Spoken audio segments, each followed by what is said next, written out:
About 1,500 years ago, a monk was doing what monks often did, working quietly, carefully, methodically, line after line. He was building a map, not of land or sea, but of time. Time itself, dates arranged years ahead, cycles measured, festivals fixed far into the future so the church could plan with confidence, sometimes decades in advance. Now, this was not busy work. These dates mattered.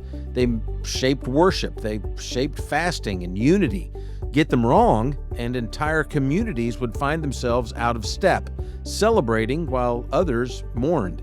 In generations to come, disagreements over timing would even help fracture the church. But that was far away, not today. Today, the work was routine, familiar, almost mechanical, until it wasn't. As the numbers took shape, something unsettled him. Every year that he recorded, it was anchored to the same reference point, an anniversary that was tied to violence and loss and bloodshed, and a name that carried the memory of one of the darkest chapters that the church had survived. So he stopped writing. The map was almost finished, but suddenly the question was unavoidable. Should the church keep measuring its future by a past that was best left behind? And if not, what would replace it? From the That's Jesus channel, welcome to Coach, where church origins and church history actually coach us how to walk boldly with Jesus today. I'm Bob Balch, and on Wednesdays we stay between 500 and 1500 AD. Today we step into 525 as the church faces a question about how it marks time itself. Now, the first edict came from the emperor in February of 303. Destroy the churches and burn the scriptures. It was the beginning of a systematic persecution that would soon order the hunt and execution of clergy. Diocletian had ruled Rome for nearly 2 decades, but now he turned his power against the Christians with brutal efficiency. Soldiers broke down church doors and torched buildings. Believers who refused to hand over their scriptures faced execution. Clergy was imprisoned. They were tortured. They were even killed. And in North Africa, some accounts report that entire congregations were locked inside their churches and burned alive. The persecution intensified from about 303 to 311 AD, and it cost countless believers their lives across the empire. When it finally ended, the church counted its dead and began the work of rebuilding. But even in their grief, Christians needed a way to mark time, to date letters, to record ordinations, to calculate when to celebrate Easter. And ironically, many of the Eastern churches, especially those around Alexandria, they adopted a new system, years counted from Diocletian's reign. They called it the Era of Diocletian, or the Era of Martyrs, a grim memorial to the blood that had been spilled. Now, 2 centuries later, we're here in the year 525, Rome was no longer the capital of an empire, and the Western emperors were gone, and Gothic kings ruled Italy. Yet the church remained, and with it that bitter irony of counting time by a persecutor's name. Dionysius Exiguus. He was a monk in that church. He was known for 2 things: his skill with numbers and his humility. Actually, his nickname, Exiguus, literally means the humble. And when the church leaders needed someone to build a reliable calendar for Easter, they asked him to do it. Now, Easter's date, it shifted every year, as it still does today. It was tied to the moon and the spring equinox. A mistake could fracture unity, one congregation celebrating the resurrection while another was still fasting in preparation. The church used tables to track future dates, long charts listing when to celebrate for decades ahead. But every table needed a starting point. Someone had to decide how to number the years. And still, after all that had happened, many churches were still using Diocletian and his reign as that starting point. Year 241 of Diocletian, year 242 of Diocletian, year 243 of Diocletian, and went on. Every Easter celebration carried the shadow of the man who tried to destroy it. Now, Dionysius refused. In his preface to his Easter tables, he made clear that he would no longer, as he put it, continue binding the church's sacred cycles to the memory of an impious persecutor. He proposed something different. Count the years from the incarnation of Jesus instead. He calculated backward using gospel details and whatever records he could find, and his math, well, it was off by a few years. Modern scholars placed Jesus' birth around 6 to 4 BC, but precision was not the point. Perhaps he was making a theological claim. We can't be sure, but it was important. Since Western mathematics had no concept of zero yet, he started his count at year 1. And according to his calculations, he was living not in the 241st year of Diocletian, he was living in the year 525. He had stripped the persecutor out of the calendar and inserted the Savior. And from then on, Christian years would be measured in relation to Jesus, either looking back to his coming or looking ahead in its light. The change seemed small. It was just a different numbering system for Easter dates. But underneath the calculation lay a quiet revolution.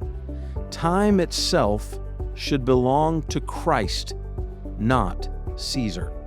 Well, he finished his tables, he sent them out, scribes copied them, bishops consulted them for their own regions. Slowly, without early fanfare or universal decree, his system began to move across the Western Christian world.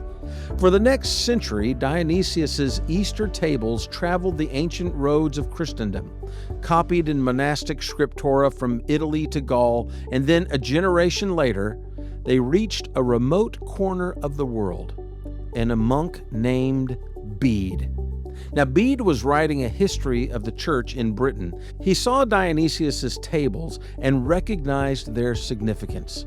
Rather than using the old Roman system of naming years by consuls or the problematic Diocletian era, he adopted Dionysius's numbering as his primary way of dating the events that he recorded. When he wrote about the mission to convert the Anglo-Saxons, he dated it in the year of the Lord's incarnation, 597. And with that simple phrase, he placed an entire nation's story within a time that was centered on Jesus.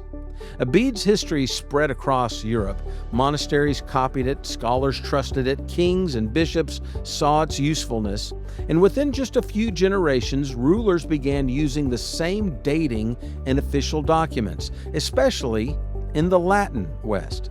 What started as a monk's Easter calculation became the normal way that Western Christians marked time.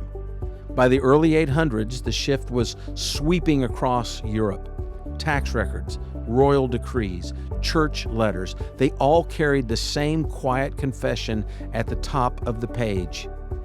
Year of our Lord. Each date bore witness, not through argument, but through use, that Jesus was the Lord of history. In the centuries that followed, the system became so embedded in the fabric of Western life that no one thought to question it. When King William of England ordered his great survey of the realm in 1086, the massive record that became known as the Domesday Book, that used the new dating without comment. When King Henry II of England codified his relationship with the church in 1164, the Consultations of Clarendon opened with the phrase, "From the year of our Lord's incarnation, 1164. The dating had become simply the way that things were done. Now, Dionysius never saw any of this. He died about 544, remembered mainly for his translations of church law and for his modesty. But his tables outlasted empires. They survived the fall of kingdoms, the rise of new dynasties, and the endless churn of political power.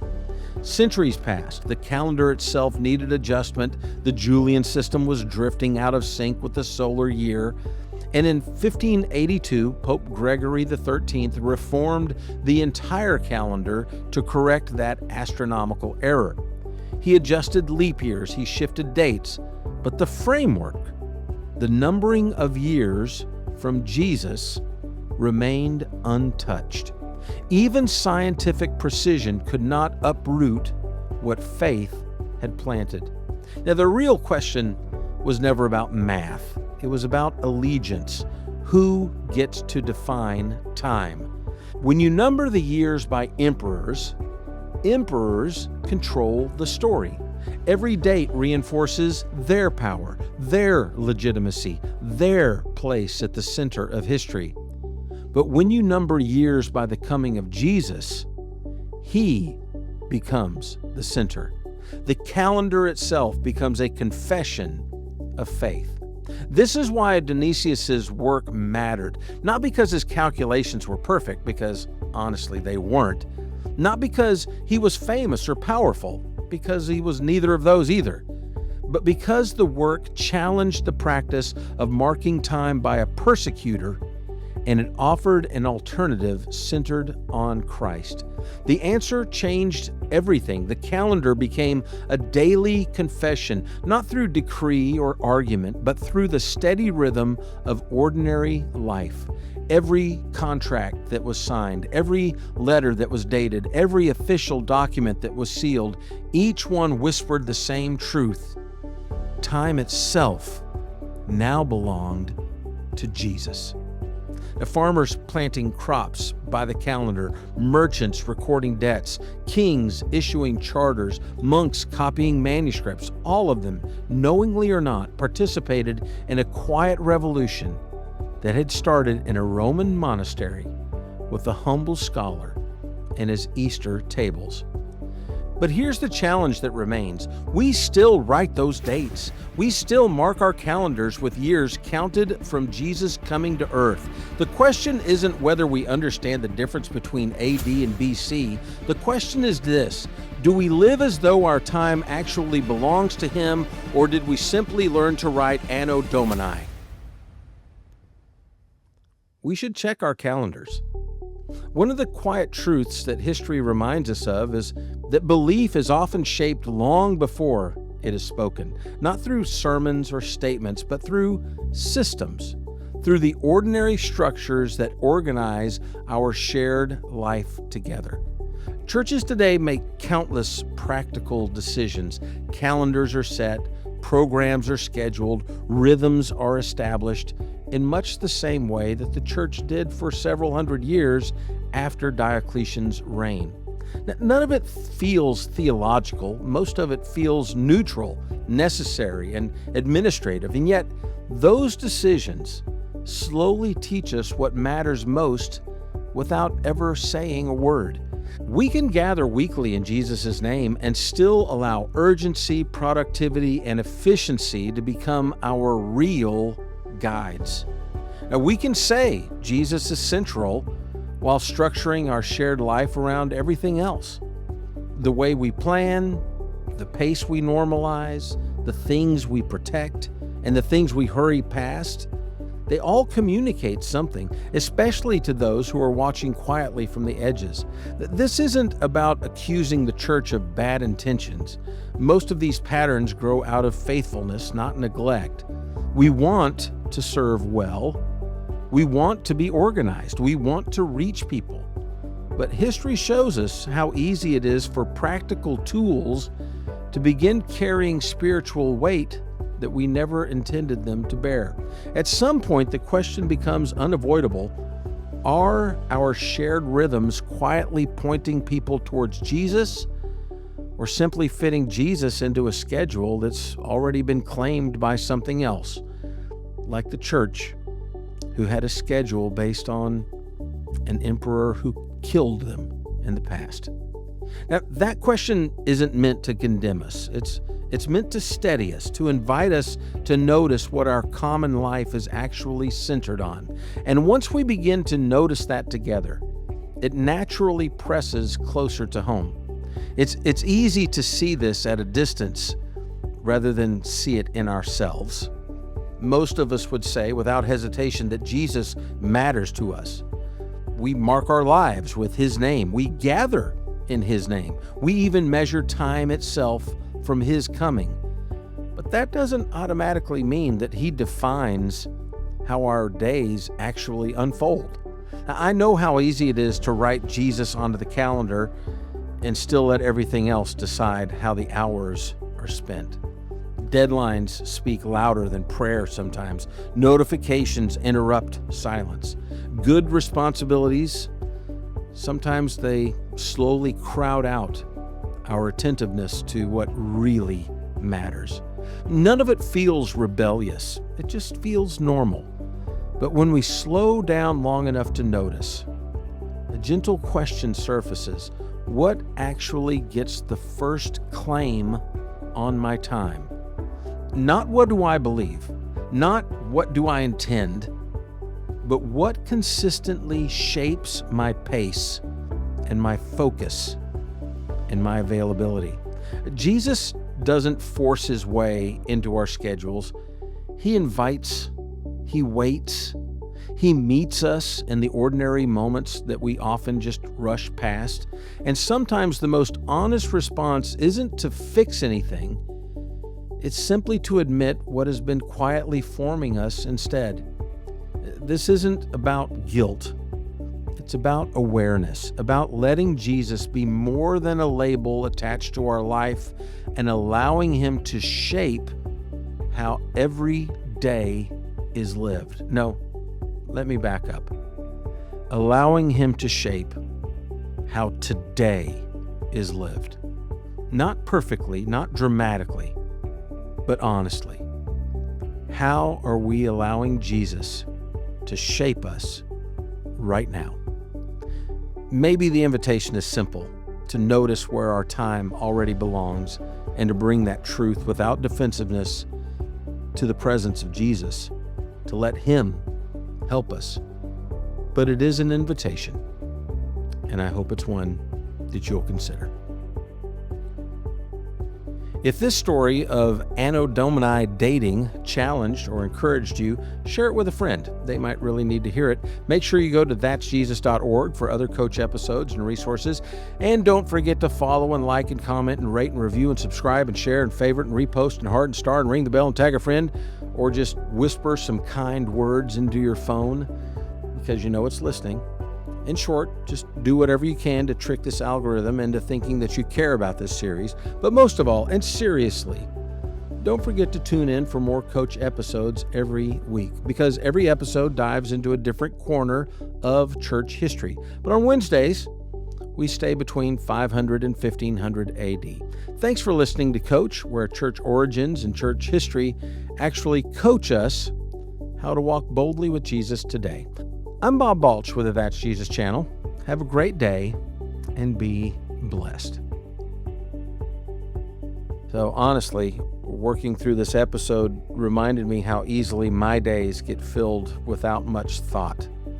I don't usually decide where my time goes. It just sort of disappears unless I slow down long enough to notice. Coach keeps moving forward one episode at a time, and this is one of those stories that leans more serious and reflective. When I mentioned this episode to Wendy, she just smiled and we talked about it. You know, it's funny how we're so careful with dates, but not always with days. I love her. She has a way of helping me to figure things out with simplicity that sticks with me far longer than I expect. Have a great day and be blessed.